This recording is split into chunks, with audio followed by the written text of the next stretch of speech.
Last week, I was sitting in a 24-hour ramen shop in Singapore at 3 in the morning. The city was silent, just perfectly still. And I realized I hadn't looked over my shoulder even once. On the table next to me, there's a group of teenagers, and they're just laughing their expensive phones left right there on the counter while they went to grab napkins. It's that invisible, heavy blanket of security that so many of us in East Asia, well, we just take it for granted. It's the kind of peace that feels as natural as the air we breathe. But then, as I'm scrolling through my phone, I came across a video from the Myanmar border. It's a short flight away.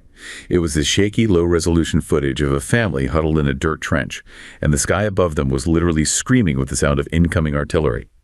They weren't sitting around debating procedural justice or universal values in some coffee shop. They were bartering their last few possessions for a chance to cross a line, any line that promised the one thing my ramen shop had in absolute abundance: order. And what's so striking is the contradiction in how we view these two worlds. We're so often told that individual liberty is the ultimate prize, right? The foundational human right that must be protected at all costs.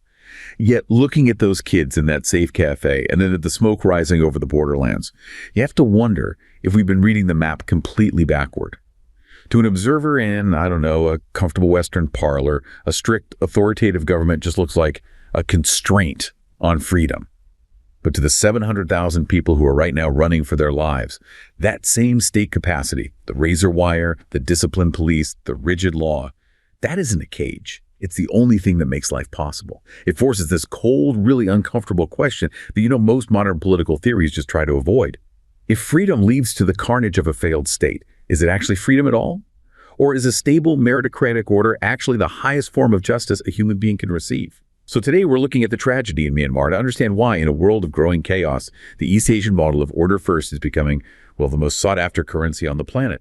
That contrast you just painted it's just so perfect. The absolute peace of a high-functioning city versus this primordial fear just a short distance away. It's the exact starting point for this deep dive, because the mission here really is to move beyond all the ideological arguments and actually analyze why this East Asian model, which, it inherently prioritizes order and stability above immediate political rights, is gaining such massive global currency. Right. It's not about saying one is good and one is bad, but about understanding the why.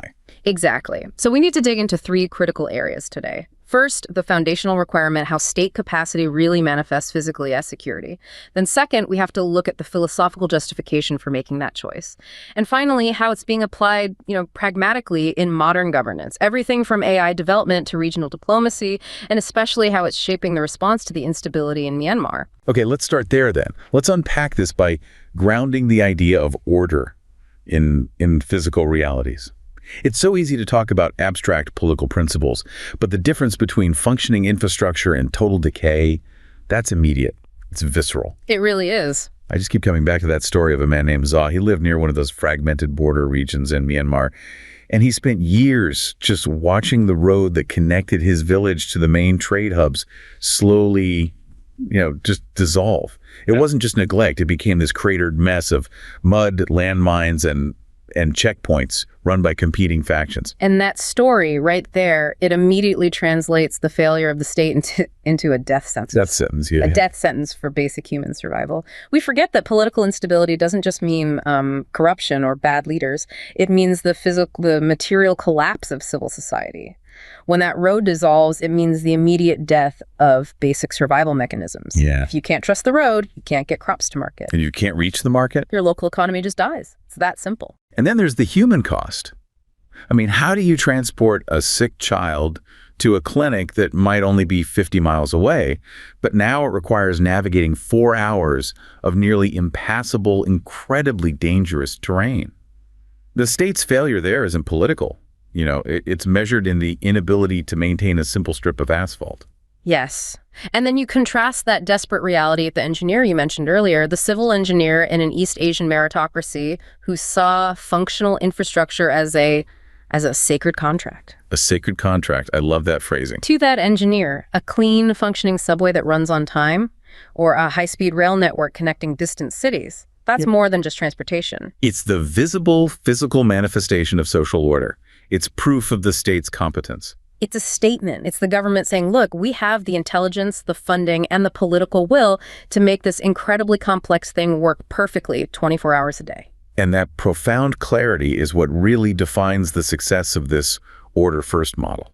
It is. Stability feels boring, right? It's predictable. Totally boring. But it is the absolutely indispensable foundation of civilization. Without a potent, authoritative government that's capable of protecting and maintaining critical infrastructure, power grids, water systems, transport networks, life doesn't just regress to some kind of simple democracy. It devolves. It devolves into brutal, localized struggle, which is exactly what ZA experienced. So if that's the goal, a potent, authoritative government, how do we actually define its strength? We can't just call it strong or weak in an ideological sense.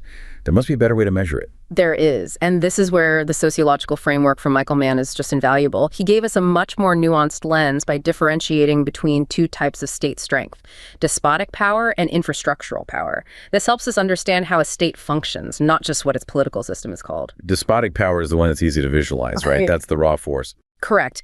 Despotic power is the power over society. It's the ability of the elite to impose its will through violence or, just the threat of it. Think of a localized warlord controlling a checkpoint based purely on how many armed men he has, or a central authority making a huge unilateral decision with zero consultation. It's the state's potential to just dictate. It sounds instantaneous, but probably localized and not very efficient, like a quick, brutal hammer blow. Precisely. And then you have infrastructural power. This is the much quieter, much deeper strength. It's the state's capacity to enforce policy, extract resources, and provide services through society across its entire territory. It's the efficiency of the bureaucracy, the reliability of tax collection, the uniform enforcement of the law from the capital city all the way to the most remote village. So infrastructural power requires more than just force. It needs a degree of cooperation, administrative complexity, and legitimacy to work efficiently over a wide area. It's the ability to do thousands of complex things quietly every single day. Yes. And the critical insight here is that modern developed states, whether they are competitive democracies like, say, Germany, or authoritarian single-party states like China, are both high in infrastructural power.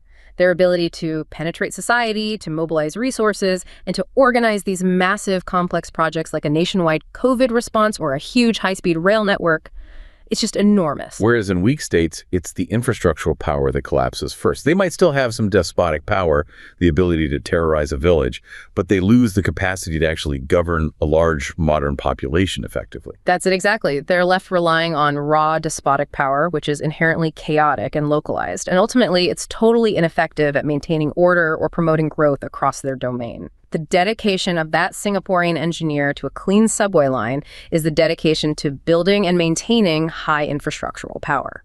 So how is that infrastructural power actually built? The man identified specific techniques. I think we should walk through those 4 key techniques because they really do seem to be the blueprint for the East Asian success story. Right. Absolutely. The first is the provision of centrally organized services through a deep division of labor. This means creating a sophisticated, highly efficient bureaucracy with specialized departments. Instead of one person doing 10 jobs badly, you have 10 departments doing specialized tasks exceptionally well. This is just crucial for efficiency and consistency. And that highlights the importance of the meritocratic elite, doesn't it? You need the best, the most educated talent running those specialized systems, or the state capacity will just atrophy through incompetence. Which leads you directly to the second technique, ensuring population literacy. And this isn't just about cultural enrichment, it's a necessary tool of governance.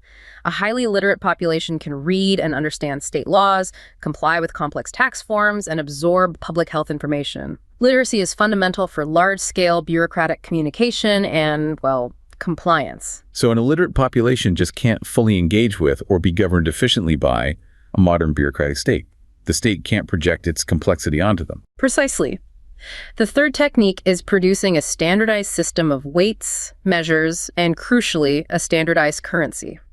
Think about the sheer power of standardization. It facilitates trade and economic activity by massively reducing transaction costs. Every trader knows what a kilogram means, and every citizen trusts that $1 today will be worth roughly $1 tomorrow. That standardization is the invisible foundation of the economy.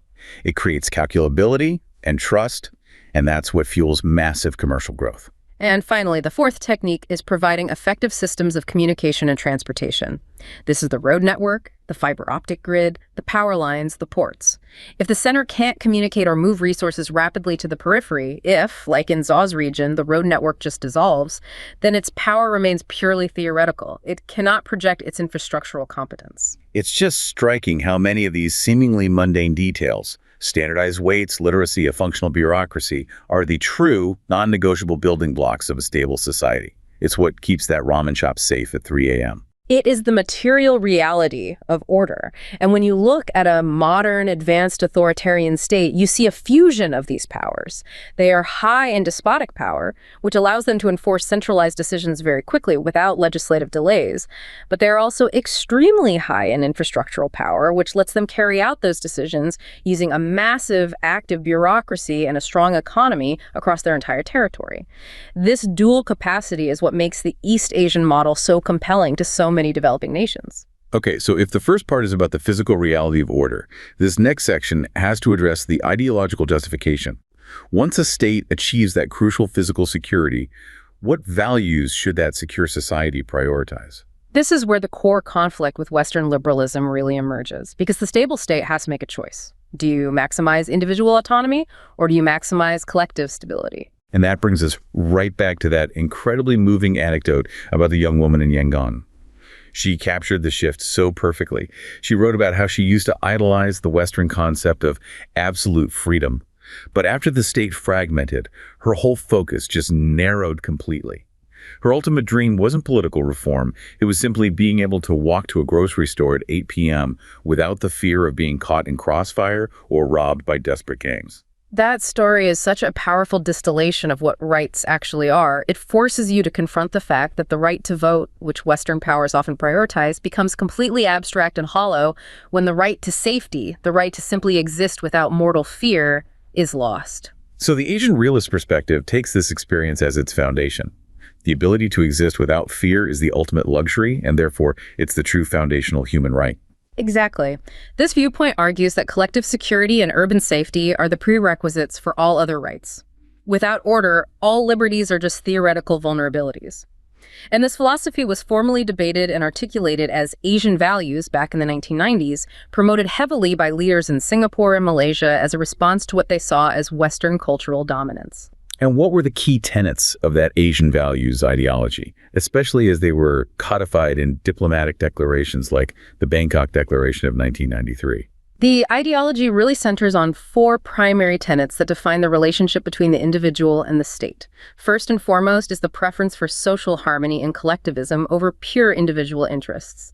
The community's well-being is paramount, and that reflects long-standing hierarchical traditions. So the good of the group outweighs the desires of the single person.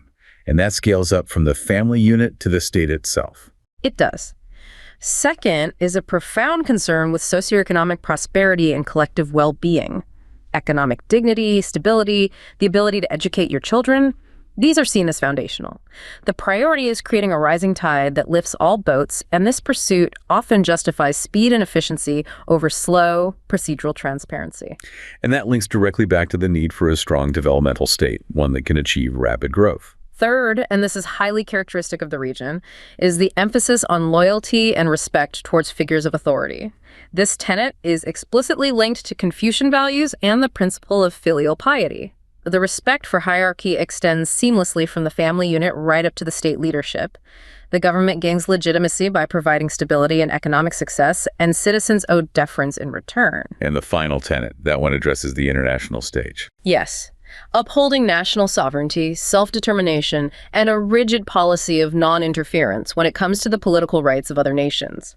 This is the diplomatic shield they use, asserting that human rights implementation is a domestic matter, not a tool for external intervention or ideological interference by outside powers. It's a comprehensive rejection of the universality of Western political liberalism, really. It is. Proponents argue that economic growth is the necessary foundation for human dignity. And this implies that civil and political rights are not primary. They can only be fully realized after order and stability are firmly achieved. They frequently point to the historical experience of Western democracies, noting it took centuries, 200 years or more, for those systems to evolve into the rights-respecting societies they are today. So that reframes immediate, unrestrained political rights as something of a gamble, a luxury item that you can only afford once foundational security and economic stability are fully guaranteed. But isn't that a massive gamble in itself? I mean, what happens when a meritocratic elite turns corrupt or makes a catastrophic decision without any political check or balance from the people they govern? If you postpone political rights, how do you guarantee that stability doesn't just become stagnation or, worse, personalized rule? That is the central, unavoidable trade-off.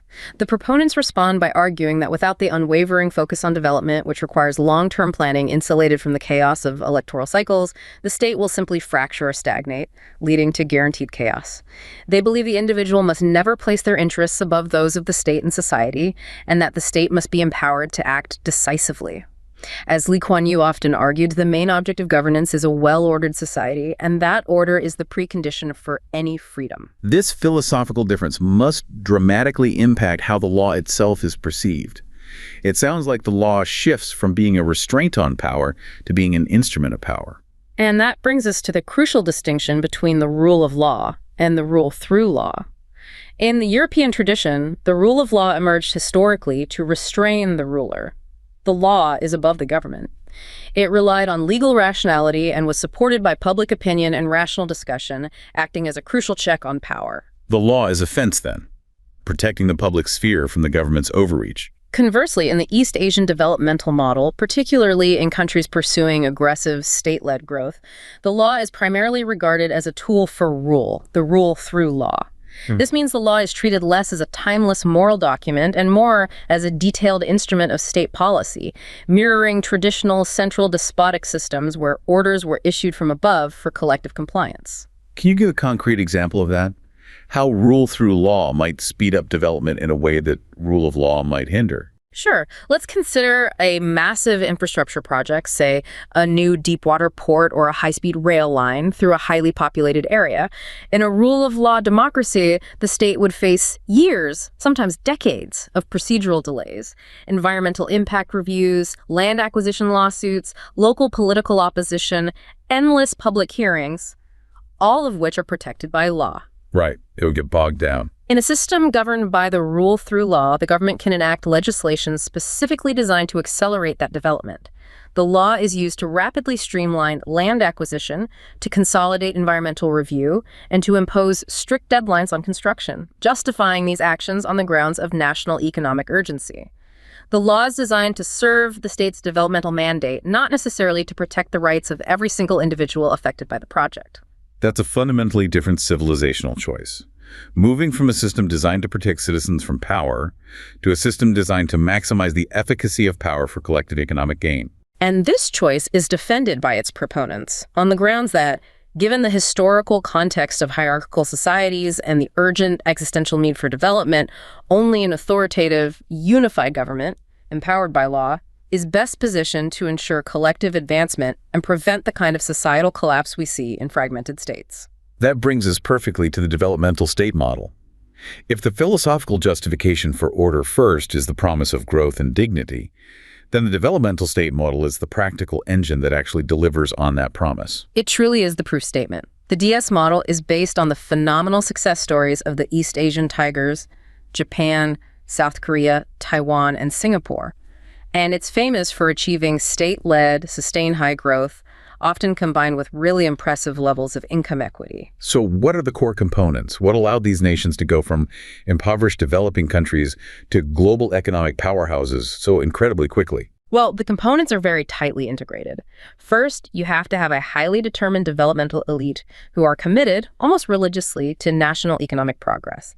This commitment is almost military in its discipline. Okay. Second, and this is absolutely critical, they established a powerful, competent, and insulated economic bureaucracy. This is often staffed by the nation's absolute best and brightest talent. And that insulation is key because it allows them to enact sophisticated, long-term economic policies based on pure economic rationality, shielded from the short-term noise of populist politics or special interest lobbying. So it's a pure, highly centralized technocracy driving the economy. They decide which sectors matter, which companies get support, and where the national resources are directed. Precisely.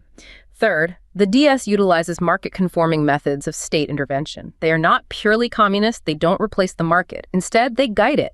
They use strategic planning, state-owned banks to direct capital, and export promotion boards to push key industries onto the global stage. They basically shape the competition to ensure their national champions thrive. Like Korea's K-balls or Japan's coordinated industrial policy in the 60s and 70s. Exactly. The state used market signals but added its own authoritative push. And what's the final piece of this engine? The political agreement, the social contract. Yes.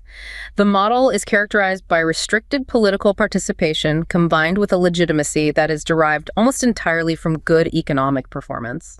As long as living standards, education, and national pride are visibly rising, the authoritarian regime's legitimacy increases, even with restricted political rights. It's a simple exchange. Stability and prosperity for political silence. And the success is just undeniable. The growth charts of these countries show this unprecedented trajectory of GDP per capita growth. They achieved in decades what took Western nations a century. It proves the high value of high state capacity. And this capacity isn't static. It's being applied to the most modern challenges. You can see a powerful transition when we look at contemporary state capacity, specifically in the field of artificial intelligence.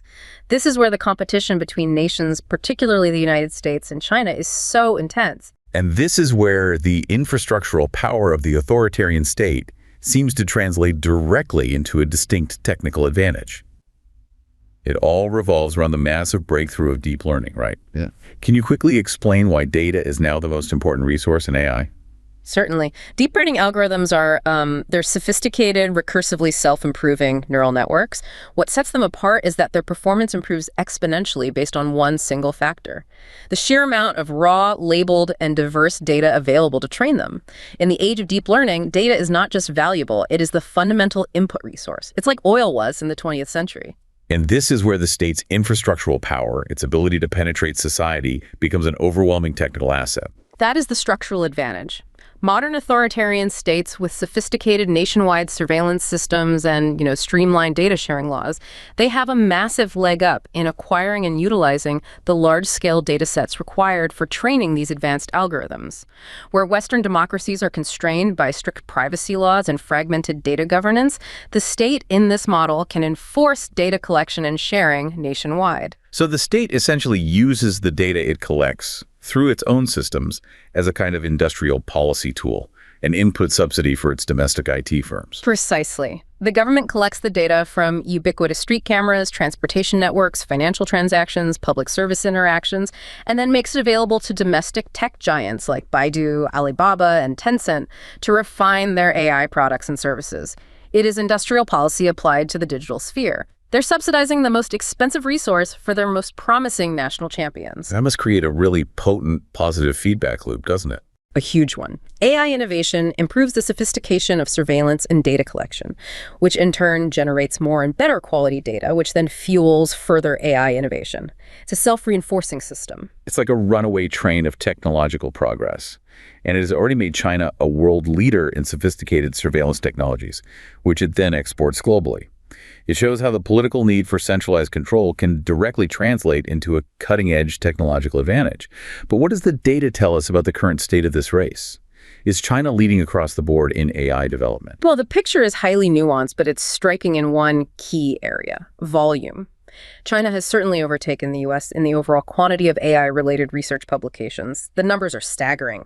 For instance, according to the Dimensions database, China accounted for well over 300,000 total AI publications just between 2015 and 2019. That clearly surpasses the United States. That volume suggests an intense, directed, and state-backed investment of effort, channeling resources toward achieving quantitative output. And furthermore, if you look at the institutions producing this work, 14 out of the world's top 20 institutions by overall AI publication number are located in China. We're talking about massive research institutions like Tsinghua, Shanghai Jiao Tong, and Zhejiang University. The state is integrating research, education, and industry at an unprecedented pace. And what makes this quantitative lead so pertinent is the integration of these massive data sets. Can you give an example of how that cross-sector integration works in practice? Think about integrated platforms like Alibaba's system. It successfully bundles vast amounts of transaction data collected from hundreds of millions of users, where they shop, what they buy, what loans they take, and integrates it seamlessly with external government data derived from public service interactions, perhaps relating to their health history or municipal compliance. That kind of comprehensive cross-sector integration of data is incredibly difficult to achieve in systems where privacy is legally fragmented and guarded. And it provides a vastly rich, large dataset, which is an indispensable resource if large datasets remain the key driver for improving existing deep learning algorithms. China's massive population size and fast-evolving infrastructure offer just vast potential for continued AI development. However, we do need to balance this quantitative lead against qualitative metrics. Do the sources suggest there's a trade-off resulting from this authoritarian control? Is efficiency coming at the cost of something else? Yes, there does seem to be. The research suggests that intense authoritarian oversight can impose a kind of tax on creativity and high-quality fundamental innovation. While China leads massively in quantity, it still tends to lag behind the US and Europe in high-quality applied AI research, especially when you measure it by publications in the most prestigious top-tier international journals. Why does that happen? Does the same infrastructure that provides the data somehow restrict the scientist? It connects back to psychological principles, specifically something called self-determination theory. Creativity requires experimentation, risk-taking, and the freedom to pursue alternative, potentially risky paths, what we call intrinsic motivation. When researchers and academics operate under constant, high-level, performance-oriented surveillance, where they feel intense pressure to quickly hit predefined targets set by the central state, that intrinsic motivation suffers. This is why it's safe.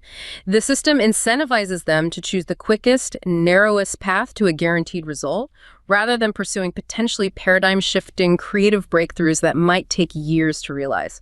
So the efficiency paradox is real. Maximum control yields maximum data and fast results, but it risks constraining the very human creativity required for the next big fundamental breakthrough in the field. We've established the philosophical preference for order, and we've seen how high-state capacity translates into both material success and technological advancement. Now, let's look at the practical application of this order-first philosophy in regional diplomacy. Specifically, let's focus on the acute crisis in Myanmar and the strategic pivot being considered by ASEAN, particularly under Malaysia's upcoming 2025 chairmanship. Right. The accounts coming out of Kuala Lumpur suggest the emergence of a quiet pragmatism, a stability-driven realpolitik, which is a really stark contrast to what many there see as failed Western interventionist models. What's driving that shift? It stems from a core difference in how the East Asian approach views the state itself. It's not seen as some temporary political structure that you can just discard for ideological experiments. Yeah. It's seen as a vessel for civilizational continuity and regional survival. So the diplomatic priority is fundamentally simple: stop the house from burning down, because regional instability is contagious. It's a very practical, almost paternalistic view. It is. It necessitates prioritizing regional order over immediate ideological grievance settling. And, there is a deep skepticism within ASEAN that sanctions and hard political pressure, the typical Western tools, often only destabilize the situation further. They end up impoverishing the very citizens they're supposed to help without achieving any real political change. That is a tough choice to make. Prioritizing the survival of the collective regional structure over the immediate pursuit of ideal political forms within one nation. And the chaos in Myanmar provides an urgent, devastating context for this approach. The crisis is far beyond just internal political strife at this point. It's a protracted civil war that has created a massive humanitarian crisis and, crucially, is generating huge regional instability. The conflict is being exploited by all sorts of regional actors: arms dealers, drug warlords, sophisticated human trafficking, and digital online scamming syndicates. It's making Myanmar a significant source of transnational crime that threatens the entire stability of Southeast Asia. And ASEAN, the regional body that's meant to maintain harmony, is facing an enormous challenge because of its own core operating principles. The challenge is the ASEAN way, that long-standing commitment to absolute non-interference in the internal affairs of member states and the requirement for consensus on major decisions. This has really crippled their response. Why does the ASEAN way make dealing with Myanmar so difficult? Because it requires unanimity. Any meaningful pressure on the junta or any official engagement with opposition forces is seen as violating the principle of non-interference. The main diplomatic action ASEAN took, the 5-point consensus, has completely failed to achieve any implementation by the junta. It's left the bloc at an impasse. They're seen as ineffective precisely because of their stability-first rulebook. So how is Malaysia, as the 2025 ASEAN chair, proposing to adapt the response? They can't just discard the ASEAN way entirely, but they have to do something more effective. They're advocating for innovative, pragmatic adaptations designed to manage the crisis without fundamentally undermining the state structure. The first major proposal is the need for informal engagement with Myanmar's shadow government, the National Unity Government, or NUIN. Wow, that would be a huge diplomatic shift. ASEAN traditionally only recognized state actors. Isn't that dangerous territory for the non-interference principle? It is a tightrope walk. Malaysia argues that while formal recognition might be impossible due to the consensus rule, the NUG has to be pragmatically acknowledged as a critical political and administrative player on the ground. Engaging them informally is seen as the only viable pathway to facilitate the delivery of humanitarian aid channels and, most importantly, to broker a ceasefire with the various insurgent groups that now control significant portions of the country. This informal diplomacy is seen as prioritizing human survival over strict protocol. They're really pushing the boundaries of what non-interference truly means. What about leveraging external actors, specifically China? China has immense leverage because of its close bilateral ties with the military junta and its shared border. The second proposal is strategic and external-facing. It focuses on using China's relationship with the junta and their shared, intense concern over the proliferation of transnational crimes, especially those digital online scamming syndicates that have victimized so many Chinese citizens. So Malaysia is proposing adopting an Asian Troika +1 format. This would involve the 3 current, immediate past, and future Asian chairs, plus China. So this is a way of giving China a stronger, more invested role in managing the crisis. Exactly. It allows China to have a slightly stronger, more defined role in mediating and funding stability efforts without compromising the fundamental principle of ASEAN centrality. The idea is that this smaller, more agile group would have a stronger mandate to coordinate informal diplomacy and potentially even targeted regional measures, moving beyond the paralysis of needing full consensus. It's pragmatic coalition building aimed at stabilizing the situation. And the third proposal involves introducing new norms, specifically building on the concept of the responsibility to protect, or R2P. That sounds highly interventionist and controversial, especially given ASEAN's history. They are being very careful to frame it as an ASEAN version of R2P. It is not advocating for Western-style military intervention. The goal is to establish a mechanism to address the severe humanitarian crisis, building upon ASEAN's stated aspiration of becoming a people-centered community, but doing so without undermining Myanmar's territorial integrity or threatening its multicultural society. So they're prioritizing the humanitarian outcome and the collective regional stability. And they're using the concept of R2P to create a pathway for coordinated relief and internal accountability, rather than external regime change. That is the core distinction. The guiding principle for Malaysia and ASEAN remains seeking an enduring domestic process to tackle civil strife. They want to contain the chaos and foster stability without undermining the existing state structure. And that reflects the foundational East Asian principle that order and collective survival are the primary goals, even at the cost of immediate ideological purity. It is the ultimate expression of realpolitik, viewing the containment of chaos as the highest political and moral duty.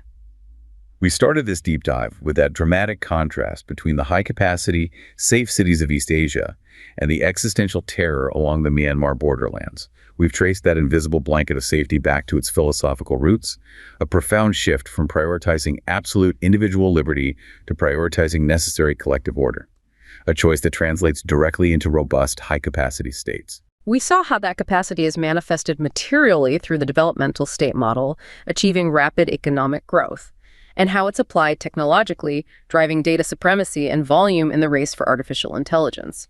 And finally, we witnessed this order-first principle applied practically in the complex diplomacy of the Myanmar crisis, where regional powers are seeking stability-driven, pragmatic solutions rather than ideological posturing. Profound insight here, I think, is that this choice between absolute freedom and necessary order is not just abstract philosophy. The stable wall of safety, the one that allows teenagers to leave their phones casually on a ramen counter at 3 a.m., is now being built with algorithmic precision, fortified by industrial planning and defended by a real politic that prioritizes containing chaos above all else. And this system reveals the stark reality. The ultimate justice is not the endless debate and fragile liberty that often precedes state failure, but the peace that allows a civilization to thrive. It is the steadfast wall, guarded by a resolute elite that keeps the night safe, the highest justice of all.